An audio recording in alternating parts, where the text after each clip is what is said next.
Salmo 32. O perdão que restaura. Um salmo didático de Davi. Nota de rodapé 1. Este salmo é a sequência do Salmo 51. E são chamados de salmos penitenciais. Neles, Davi confessa seus pecados cometidos a partir do momento que se permitiu tentar e seduzir pelos encantos físicos de Batseba. A expressão hebraica aqui traduzida aqui como didático, significa um poema contemplativo e pedagógico, em que as duas partes, versículo 1 ao 7 e versículo 8 ao 11, de ritmo diferente se respondem, tendo experimentado no corpo e na alma quão severa é a correção, o peso da mão divina do Senhor contra aqueles que fazem o que não é justo diante de Deus. Proclama seu aprendizado. Estar em íntima comunhão com Deus é a verdadeira felicidade. Davi descreve a bênção do perdão do Senhor, que restaura completamente o fiel e que se seguiu à disciplina e à confissão, versículo 1 ao 5. Depois anima os outros a buscarem um livramento divino, em vez de teimosamente se recusarem a segui-lo, versículo 6 ao 10, exortando-os finalmente a se alegrarem no Senhor, versículo 11.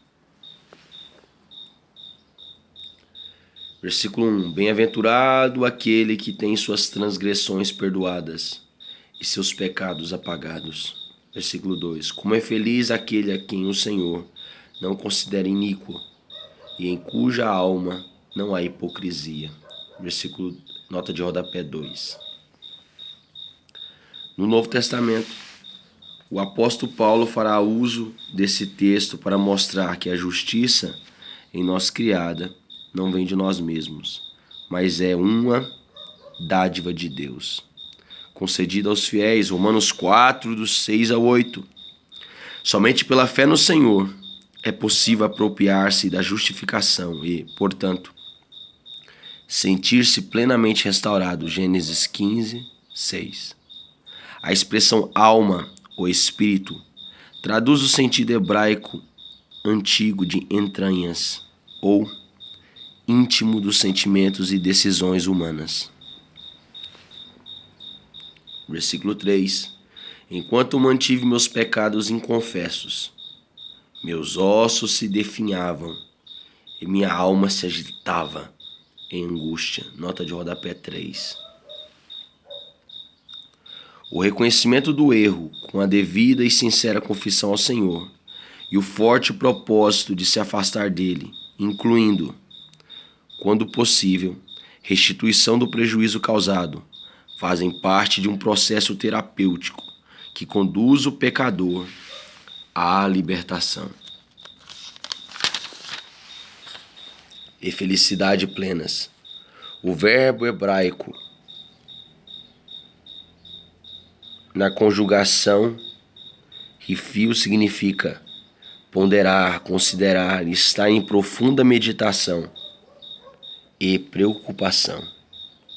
No texto, seu sentido não é o de cobrir ou calar, como aparece em algumas versões, mas sim o de não confessar ou não declarar ao Senhor, com genuíno arrependimento, os erros, pecados cometidos. Em 1 Coríntios 11:30, o apóstolo Paulo esclarece sobre o autoexame das consciências diante de Deus, antes de se participar da comunhão dos fiéis. Muitas doenças são frutos de consciências pesadas e em falta diante do Senhor, cuja cura estaria na confissão a Deus e na comunhão com os irmãos de fé. Versículo 4. Pois dia e noite a tua mão pesava sobre mim, e minhas forças se desvaneceram com a seiva em tempo de seca. Nota de rodapé 4.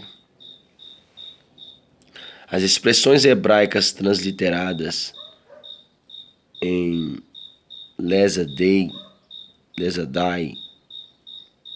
em um feixe de palha ou um campo, em leshadi, minha seiva, formam um jogo de palavras poéticas de difícil decifração, tanto que Jerônimo traduziu por revolvi-me em minha miséria enquanto se inflamava a ceifa. O texto siríaco apresenta uma boa tradução. Minha dor se revolveu em meu peito até aniquilar-me. Em aramaico, minha seiva se alterava com o ardor da seca.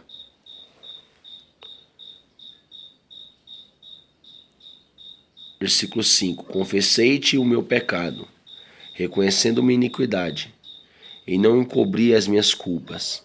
Então declarei: confessarei minhas transgressões para o Senhor, e tu perdoaste a culpa dos meus pecados. Versículo 6. Dessa maneira, todos os que têm fé orem a ti, enquanto pode ser encontrado. Quando as muitas águas se levantarem, elas não os alcançarão. Nota de rodapé 5. Davi se refere ao tempo da graça, ou seja, hoje. Haverá um tempo em que a graça do Senhor será recolhida da terra e, nesse dia, não haverá mais possibilidade de se falar com Deus por meio da oração, com a certeza de que Ele está pronto para ouvir, com misericórdia e perdão. Isaías 55, do 6 ao 7. Na versão Septuaginta, o Antigo Testamento em grego, a tradução é: no tempo de achar favor. Na arábica, numa época de se ouvir, e na siríaca, num tempo aceitável. A expressão as muitas águas tem a ver com a lembrança do grande juízo do dilúvio e se refere a todos os perigos e sofrimentos dos quais parece não haver quaisquer possibilidade de escape.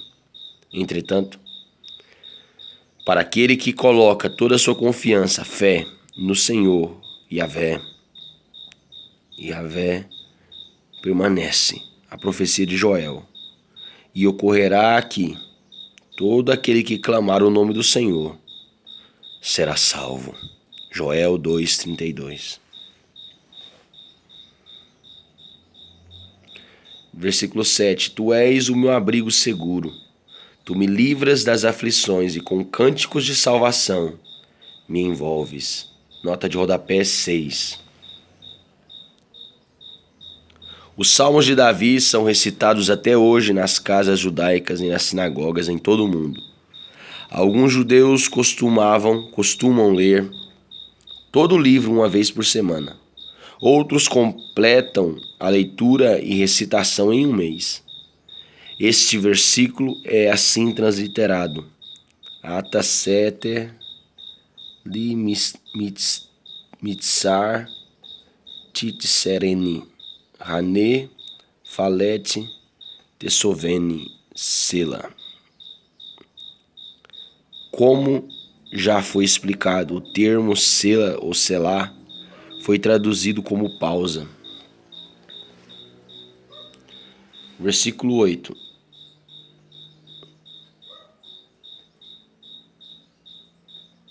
Versículo 8.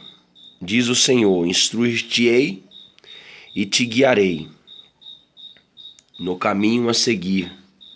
Os meus olhos estarão sobre ti para aconselhar-te. Versículo 9. Não sejais como o cavalo ou como a mula, que não possuem compreensão, mas precisam ser controlados com o uso de freios e rédeas. Caso contrário, não poderiam obedecer. Versículo 10.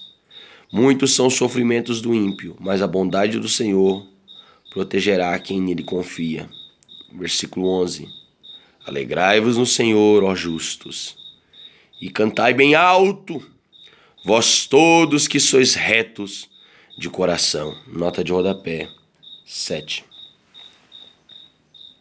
Davi confessou seus pecados ao Senhor e, tendo sido perdoado pelas misericórdias de Deus, 1 João 1,9, agora retoma sua posição de rei e profeta ungido. Dos melhores textos hebraicos aparece a tradicional intervenção do Senhor, quando fala por meio do profeta, diz o Senhor, versículo 8, para todos nós, pois no texto original as instruções do Senhor estão no plural, versículo 9. Somos exortados a cultivar uma alma e espírito capaz de aprender e adquirir sabedoria. Se o perdão é bom, a comunhão é melhor. Se já sentimos o peso da mão do Senhor, é melhor valorizarmos seu toque mais suave e seus conselhos. Somos convidados a uma cooperação inteligente e amiga com Deus. João 15,15. Por mais que se adestre um cavalo, jamais se poderá ensiná-lo a refletir sobre um conselho dado. Por isso, as expressões hebraicas aqui significa atitude indomável e impensada e atitude dócil e reflexiva. São usadas em bela oposição poética para ilustrar o contraste dos irracionais em relação aos sábios.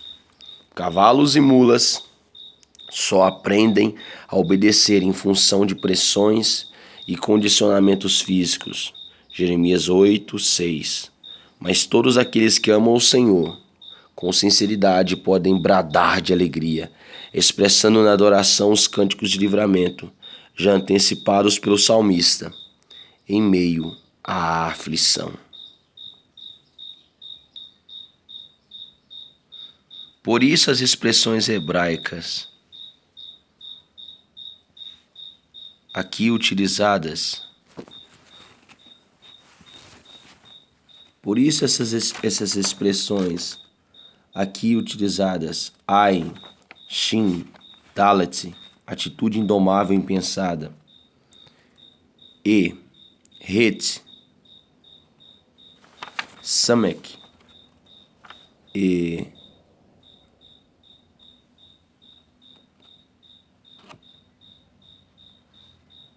Vet, atitude dócil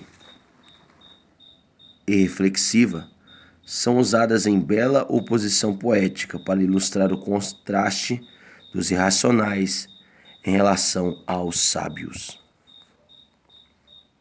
Ain, Shin,